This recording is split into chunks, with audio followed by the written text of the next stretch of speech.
There's an old adage that money doesn't buy happiness. Now, some of the happier people that I know that have money, when we talk about it, they will agree that money makes you happier. Now, if you make $75,000 a year and all of a sudden your income goes to $750,000 a year, are you 10 times happier? Mo, what would you say to that? No. I would say that too. However, I do disagree in one area. I do think money buys happiness, but for something completely different than we all think about. When people say money buys happiness, what do they usually mean, Mo? You can buy anything you want. And it can make buy you stuff. Happy. Yeah. Right? You can buy stuff. You can buy cars. You can buy houses, all that stuff. That absolutely will not make you happy. Absolutely not going to happen. In fact, there's a lot of studies that show above $75,000 a year, the extra money isn't really above being able to support your life, save for retirement, live a decent life. You're not getting much happiness. However, I do disagree on the money doesn't buy happiness.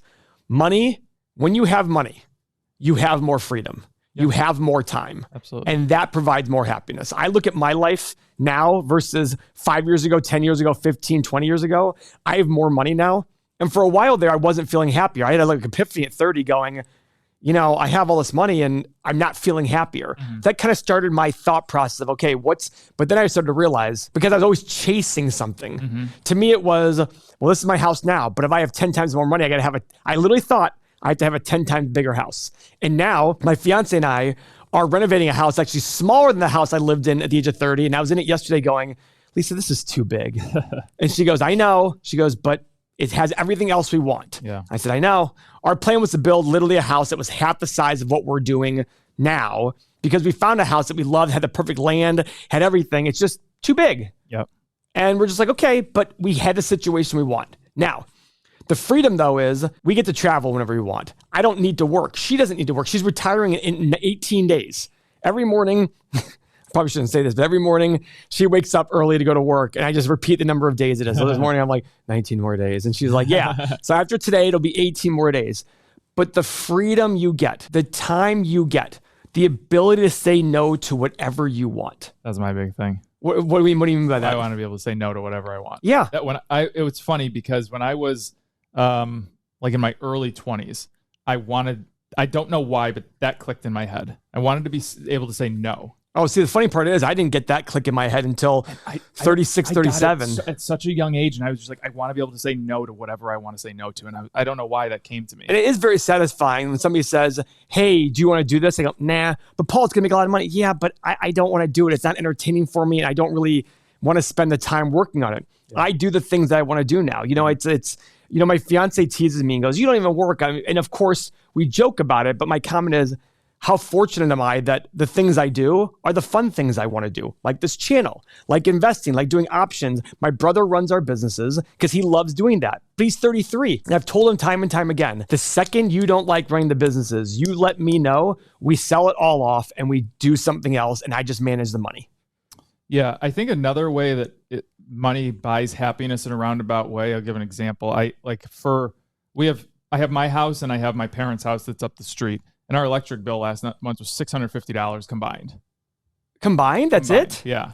But, well, by the way, the reason that's it is Mo bought my old house and my average electric bill was like $500, $600 a month. Well, it was $550 for my house. And then, yeah. 50, so $650. Okay. But, I mean, that's a lot of money. Yeah. And the fact that I could just... My first mortgage payment was $727 wow. on my first house. Wow.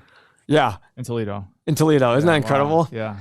My first mortgage payment was $727. That included PMI. But it's nice that it's something that you don't have to worry about. Oh, yeah. That is a way. I'm not saying that it buys happiness, but there's no stress over it. Yeah, there's no stress. Like, you know, it's, you know, so the other thing is, and this is what I love about reading Psychology of Money, which I really encourage everyone to go get that book. I get nothing from it. We don't even have a link below. Just go to Amazon. Morgan Housel, we've tried to get him on the show. He hasn't been on the show. He hasn't even responded to the email because he's so busy. But we love the book. But it's incredible. This is something... If you have $10 million and you spend $1 million a year versus somebody who has $2 million and spends $75,000 a year, this person theoretically is richer, right? This person has 10 years worth of expenses. This person has 23 years worth of expenses, 25 years worth of expenses.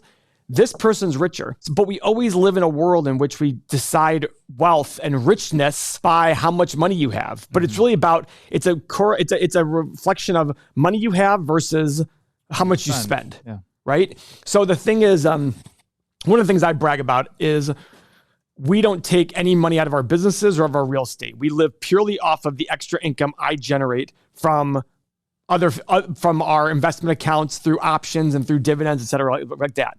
That to me is my way of saying, because I've always told my fiance, I never, ever, ever want to sit there and go, we got to pump the brakes on spending because income just dropped. I want all our business and real estate income to go away and go, yep, we don't have to worry about spending still. That's a big thing for me. So for me, that happiness of like sitting on my couch going, I don't have to worry about, I can do whatever I want, I don't have to worry about money. That thing of like, hey, we want to go take a trip. Great, let's go do it. And that's the thing that I sit there and say, when money buys happiness, it doesn't buy physical things that make you happy, but it buys you time and it buys you freedom. And that is the big thing. Yeah. And money absolutely does not buy happiness. I said this in a previous video, no clue which one it was, but I told you there was a major CEO of a big Fortune 500 company that I went to his house in Palm Beach one year back when I was in college. And he made that year $45 million. And I was like, this is awesome. Like, how incredible is this? I was younger. And he's like, I hate my life.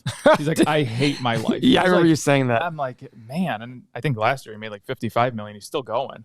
Really? So to me, I'm like, well, when's enough enough? You know, it's funny. I was meeting with Moscow yesterday. I said to him, I go, you know, I'm meeting with Mo and my brother on Friday, talking about how I'm going to keep a big chunk of my money in cash. Guys, that's going to decrease my returns. But I'm like, yeah, but I'm still going to make all the money off the real estate, the businesses, the options. I'm still going to get above average return. What do I care if I eke out an extra 1 or 2% a year by having more money? I'd rather have the flexibility of saying, I have 20% in cash, where if the market, my stocks crash, I still have that cushion to buy more stocks with. That's more important to me than having more important to me to not be able to, not have to worry about making extra money. I can do the things I like to do, like options, and have that cash there to support the puts on the options, right? These are the things that money affords you. Now, you might be sitting there saying, easy for you guys to say. Yeah, you're right. It is easy for us to say. But also, we could easily say the exact opposite. And it's absolutely, I could be that guy that makes a ton of money and hates his life. And nothing worse than making a lot of money and not enjoying what you do. And you don't need to make this much to be, that's the point. Yeah. There's a much less amount of money that you can make to live a very comfortable lifestyle and not have to stress about different things. Yeah. And that's the thing for me. It's like this change over the last 10 or 15 years about how I look at money, when before it was, I literally used to think to myself, if I'm not one of the richest people in the world, I'm a failure. That used to be like my thought. And now I'm like, what am I doing? Like, what does it mean? I mean, literally, hypothetically, let's say I'm 100 years, I'm 41 right now. If I get to 100 years old, I mean, literally the numbers are insane. And I'm like, well, what if I have 1/10 that? Is my life going to be any different? No. Literally 1/10 of that amount. No, my life's not going to be any different. So I'm looking at going, okay, well then it's just about enjoying it. You know, we have nieces, you have family, you're going to be married at some point. I'm getting married next year. It's just about enjoying that stuff. So as cheesy as it might have been, I want you guys to hear it from us, because I look at it going, I don't need to do this, but I do it because I enjoy it. And the second I don't enjoy it, it's done. Yeah.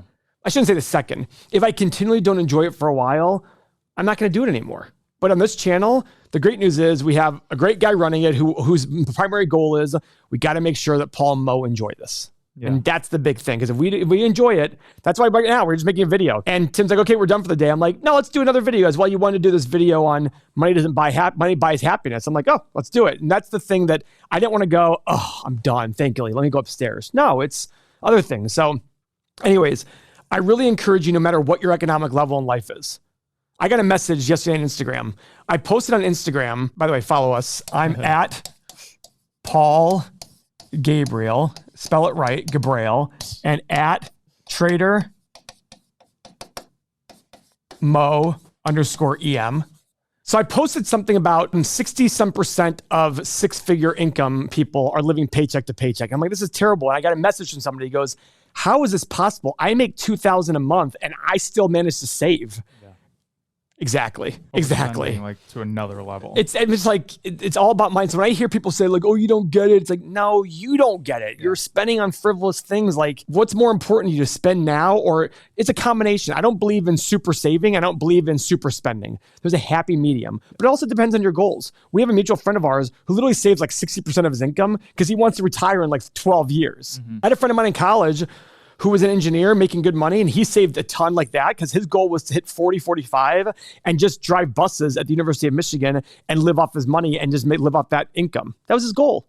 Now, I think he was the extreme of cheapness. Like he literally wouldn't let his wife buy $1.95 birthday card for somebody because I feel like that's too much money. We can print something off the internet. Okay. Well, that's gonna make you miserable. To me, that's like you're angry with money. Don't be that way. So anyways, go read The Psychology of Money. Right here. Follow us on Instagram. Yeah, right there. Psychology of Money, Morgan Housel. That book is one of the top 7 books I recommend to our Everything Money subscribers, our software subscribers. So if you want to check that out, everythingmoney.com. Thank you very much for your time.